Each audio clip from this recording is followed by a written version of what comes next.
Supreme court में भी mister x का तस्करा। सीसीपीओ तबादला केस में जस्टिस मुनीब अख्तर ने पूछा कि चीफ इलेक्शन कमिश्नर को किसने फोन करके ट्रांसफर की दरख्वास्त की। मिस्टर एक्स को कहते थे सब्र करें, कमीशन आपकी दरख्वास्त पर फैसला करेगा। चीफ इलेक्शन कमिश्नर खुद ही पूरा इलेक्शन कमीशन बनकर कैसे फैसले कर रहे हैं।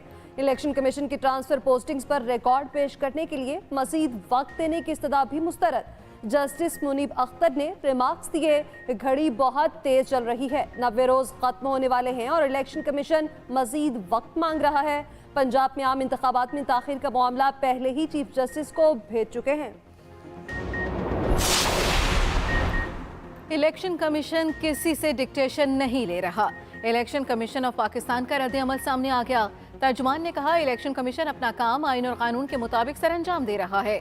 कमीशन आईनी और कानूनी जिम्मेदारियों को मुकम्मल गैर जानिबदाराना तौर पर अंजाम देता है। इलेक्शन कमीशन आइन के मुताबिक शफाफियत के साथ अमूर निपटाता है। इंतखाबी फहरिस्तें आइंदा आम इंतखाबात के लिए अपडेट कर दी गईं। इंतखाबी फहरिस्तों पर मुल्क भर में नज़रसानी करके 7 अक्टूबर को शाया कर देंगे।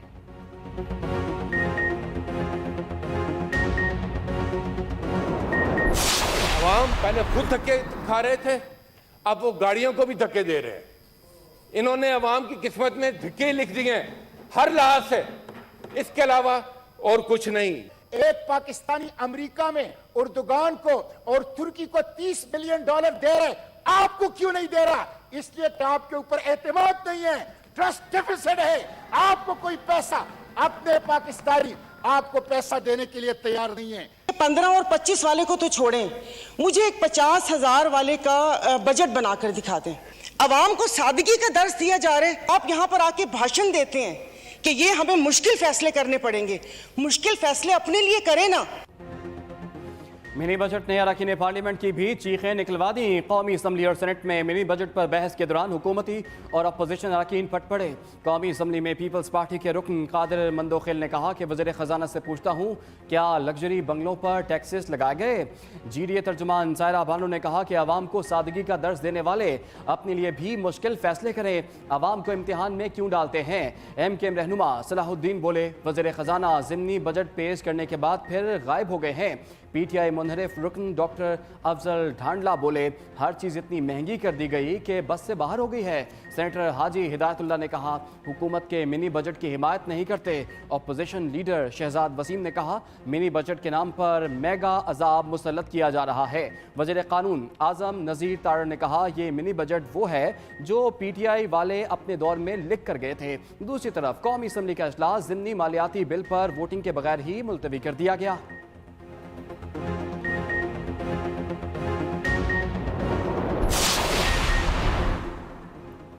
मुल्क में महंगाई का अज़हाब बेकाबू, सस्ती चीज़ों को तेज़ी से निकलने लगा। महंगाई की शरह 38.4% की बुलंद तरीन सतह पर पहुँच गई। हालिया हफ्ते के दौरान महंगाई की शरह में 2.89% इजाफा। वफाकी इदारा-शुमारियात ने महंगाई बारे हफ्तावार रिपोर्ट जारी कर दी। रवां हफ्ते में घी की फ़ी किलो कीमत में 44, जिंदा मुर्गी की फ़ी किलो कीमत में 31 रुपए तक का इजाफा हुआ। चावल, दाल, माश, दूध, दही, पेट्रोलियम मसनूआत और LPG भी महंगी हुई। मटन, बीफ, टमाटर भी महंगा।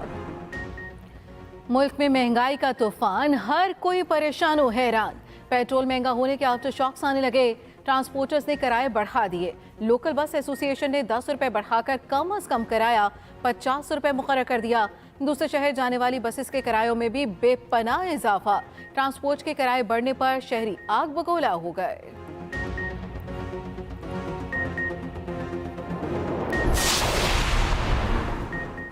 डॉलर का रिवर्स गियर जारी। इंटर बैंक में डॉलर 1 रुपये 57 पैसे सस्ता, नई कीमत 262 रुपये 8 पैसे हो गई। ओपन बैंक में डॉलर की कदर बरकरार रही, कीमत 268 रुपये की सतह पर बंद हुई। उधर पाकिस्तान स्टॉक मार्केट में 39 पॉइंट्स की महदूद तेजी के साथ कारोबार खत्म हुआ। इंडेक्स 41,118 पॉइंट्स पर आ गया। फी तोला सोना भी 2,800 रुपये सस्ता हुआ। एक तोला सोना 1,93,200 रुपये का हो गया।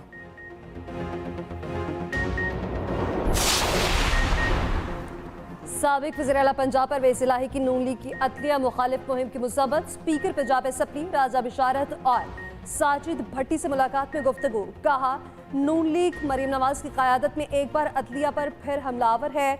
मरीम नवाज अपने वालिद की रवायत को आगे बढ़ा रही हैं। अब मुआसिस जज साहिबान के फ़ोन टेप किए जा रहे हैं। मरीम नवाज की सरपरस्ती में चलने वाले मीडिया सेल ने जजेस की ऑडियो लीक की।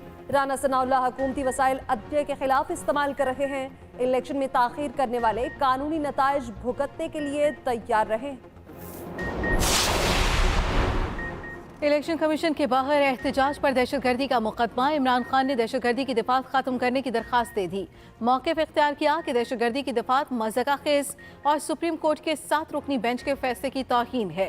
इंसदाद दहशतगर्दी का कानून सियासी मुखालफिन को दबाने और सियासी मफादात के लिए इस्तेमाल हो रहा है, जो तबाहकुन है।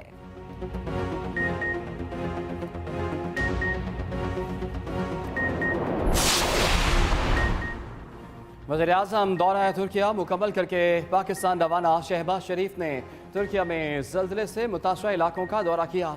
शहर अदयामान में ज़ल्ज़ला ज़दगान से मुलाकात की, अहवाल पूछा। वज़ीर-ए-आज़म शहबाज शरीफ ने कहा, पाकिस्तान अपने तुर्क भाइयों के साथ खड़ा है, मिलकर इस मुश्किल का मुकाबला करेंगे। तुर्की ने हर मुश्किल वक्त में पाकिस्तान का साथ दिया, हम कैसे तुर्क अवाम को भूल सकते हैं। वज़ीर-ए-आज़म शहबाज शरीफ की तुर्क हुकाम को इमदादी सामान की हवालगी की तकरीब में शिरकत। वज़ीर-ए-आज़म ने तुर्क हुकाम को मज़ीद इमदादी सामान भिजवाने की यकीन दहानी भी कराई। उधर तुर्क टीवी को इंटरव्यू देते हुए वज़ीर-ए-आज़म शहबाज शरीफ ने कहा कि पाकिस्तान अपने तुर्क बहन भाइयों के साथ है, ज़ल्ज़ला ज़दगान की बहाली तक चैन से नहीं बैठेंगे। तुर्की और शाम में ज़ल्ज़ले से हलाकतों की तादाद 44,000 तक पहुंच गई। तुर्की में 38,000 से ज़ायद जबकि शाम में 5,800 से ज़ायद अफराद जाम बहक हुए। हाथे में 2 नौजवान 261 घंटे बाद मलबे से जिंदा निकाल लिए गए। महाराष्ट्र में भी 10 रोज बाद मलबे से लड़की को जिंदा निकाल लिया गया। आलमी इदारा सेहत ने ज़ल्ज़ले को सदी की बदतरीन कुदरती आफत करार दे दिया। दूसरी तरफ तुर्क अदाकारों ने भी ज़ल्ज़ला मुतासरीन के लिए $6 अरब जमा कर लिए। 7 घंटों पर मुहित लाइव मुहिम की मेज़बानी में शोहरे आफाक, तुर्की ड्रामों, उर्तुगल और कुरुलुस उस्मान के फनकार नुमाया थे। मुल्क और अवाम के मसाइल हल करने की अपनी तारीख दोहराएंगे। मुस्लिम लीग नून की सीनियर नायब सदर और चीफ ऑर्गेनाइजर मरियम नवाज के पार्टी रहनुमाओं से गुफ्तगू। मरियम नवाज की ज़ेर सदारत नून लीग लाहौर का अहम इजलास। साबिक अरकान पंजाब असम्बली, सूबाई टिकट होल्डर्स की शिरकत। मरियम नवाज ने कहा, हर दबाव का मुकाबला करते हुए पार्टी परचम थामे रखने वाले रहनुमा और कारकुन हमारे सर का ताज हैं।